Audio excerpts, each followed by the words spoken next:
Have you ever wanted to start a podcast but don't know how? Look no further than Anchor. If you haven't heard about Anchor, it's the easiest way to make a podcast. Let me explain. First of all, it's free of charge. And yes, actually completely free of charge. There's creation tools that allow you to record and edit your podcast right from your phone or computer. Anchor will distribute your podcast for you so it can be heard on Spotify, Apple Podcasts, and many more major podcasting platforms.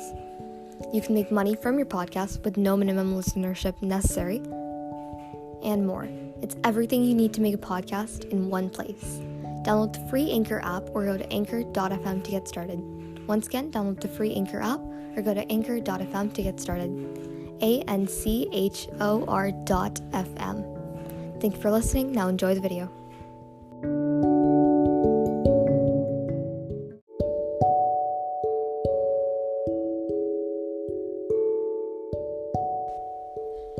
Greetings, lovers of lore.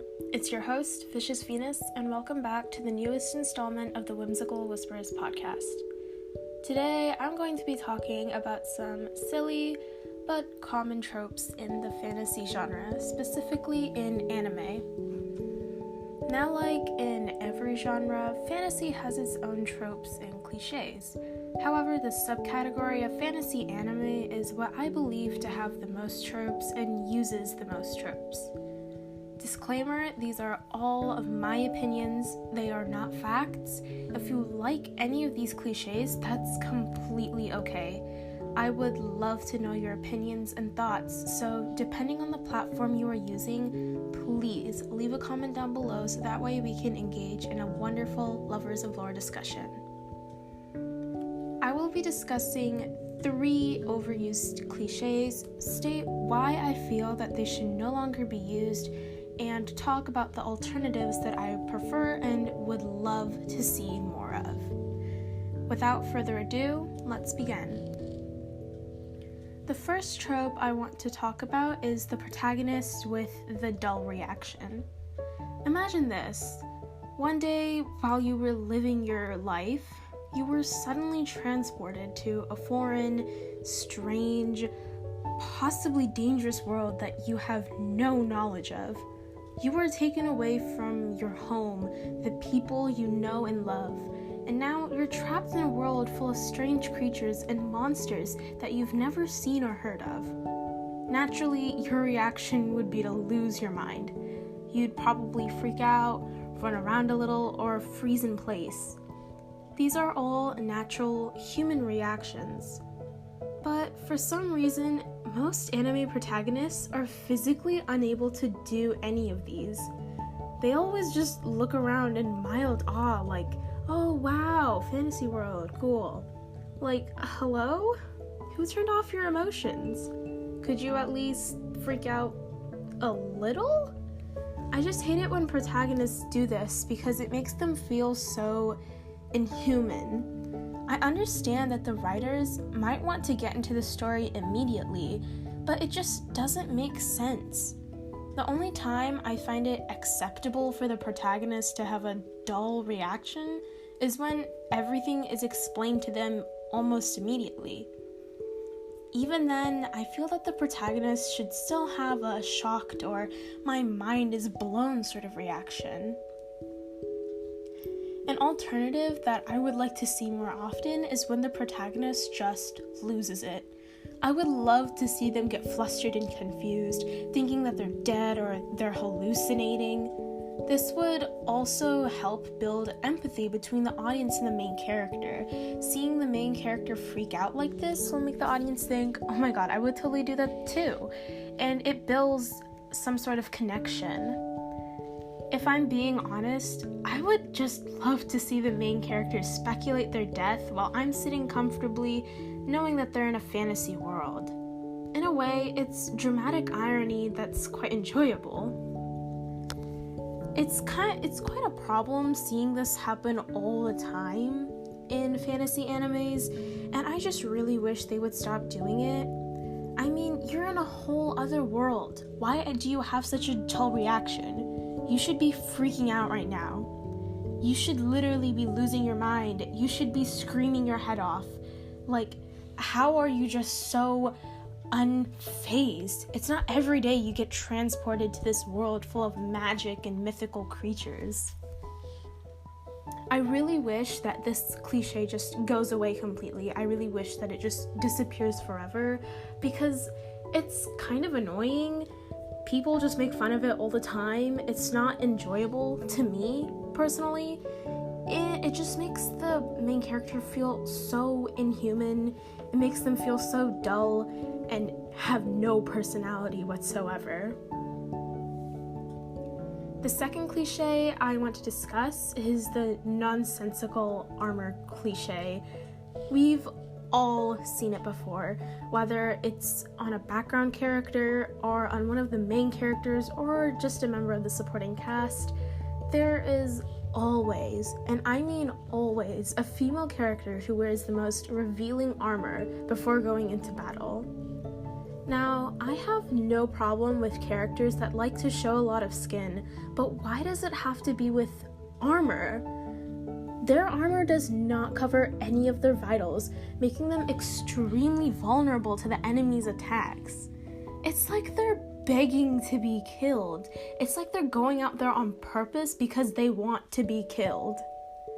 What's even worse is that the other characters, specifically the male ones, are wearing cool and, most importantly, sensible armor.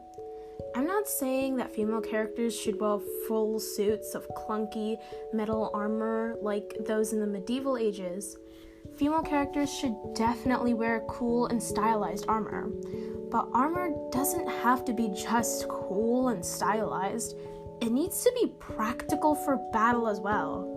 The whole point of armor is for it to be used in battle, and if it is practically useless while in war, then what's the point of its existence?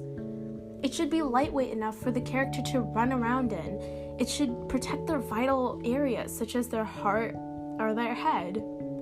There are plenty of other opportunities to put these characters in revealing outfits, but just please, take it away from battle or war scenes. It's just completely useless. It doesn't make sense, and overall, it's just not necessary.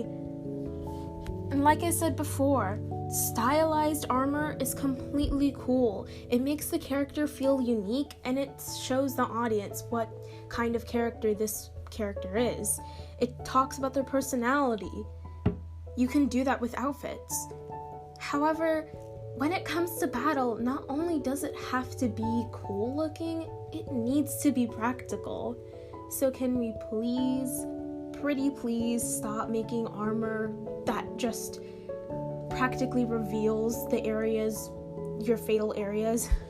Like, honestly, it's just so dumb. I really wish it would stop. The third and final trope I want to cover is the perfectly powerful main character.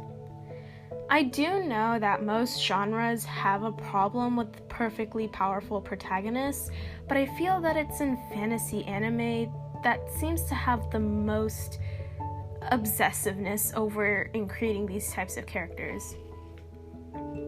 There are so many stories where the main character has extraordinary powers and is significantly more powerful than the characters around them. However, this usually comes with a price, one that does not affect the character, but rather one that affects the audience. When protagonists are extremely powerful or have incredible abilities, they tend to solve most of the problems that come in their way with ease. Side villain attacking the main character? Boom, killed. Obstacle blocking their path? Bam, destroyed. Because of their intense powers, they literally cannot struggle. They have like an inability to struggle. And because of this, the audience ends up losing sympathy for the character. They end up losing a connection with the character that they're supposed to be rooting for, and the audience becomes indifferent. By the time the main character actually begins to struggle in a battle, the audience no longer cares. They know that because the main character has like amazing powers, they will be able to solve it with ease. It will be no problem for them. Like, the next 5 minutes, the battle will be over. This also causes the audience to lose empathy with not just the main character, but with the supporting characters as well. With the protagonist being able to solve most of the problems, the supporting cast feels useless, as if they're only there just to root for the main character, because they end up doing literally nothing. They don't contribute to anything in the show. So when the anime makes an episode that focuses on one of the supporting characters or gets into their backstory, the audience will feel absolutely nothing. These types of episodes are supposed to be very emotional and are supposed to build a bond between the audience and this specific supporting character, but in the end, the audience literally will not care, because to them, this character is useless. This character has not contributed to anything. They have not won any major battles. All they do is just sit on the sidelines and cheer on for the powerful main character. This is why I often prefer underdog stories, as the main character will have to work their way up to the top. They start off weak, but through hard work and determination, they build up their powers and abilities. A perfect example of this is shown in the anime Rising of the Shield Hero. We see the main character face mistreatment from the other characters and face struggles using his weapon. The guy has nothing but a shield. There's not much you can do with the shield other than to defend. But we see him make friends and allies. We see him fight terrifying monsters. We see him struggle through intense and long battles. We see him win, and most of all, we see him lose. The reason why underdog stories are so much more effective is because we see the main character lose, and it makes us worry when they face another conflict. If they have lost a battle before, who's to say they can't again? Perfectly powerful protagonists don't have any development. We don't see any improvement in their abilities, because from episode 1, they were extremely powerful. We don't see them struggle because they're already like 10 levels ahead. But with underdog stories, we see the main character learn abilities while they're growing and learning with the supporting cast. They build bonds that the perfectly powerful protagonist could never do, and most of all, they earn the empathy and the support of the audience watching them. Another preferable alternative is creating a powerful protagonist, but not a perfect one. I'm not against creating a protagonist with insane abilities. That's perfectly okay. But I just don't want them to be perfect as well. I don't want them to have no flaws, no mistakes, no downsides. A perfect example of a powerful protagonist with flaws is Mob from Mob Psycho 100.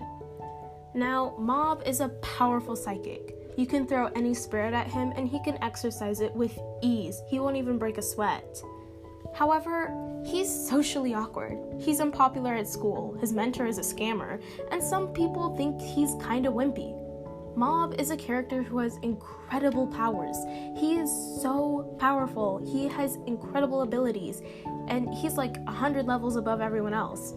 But he's still flawed. He has downsides. He makes mistakes. If Mob had a flourishing social life, then he wouldn't have had such a large fan base. Because of these downsides, he still feels human, allowing the audience to connect with him despite being so powerful.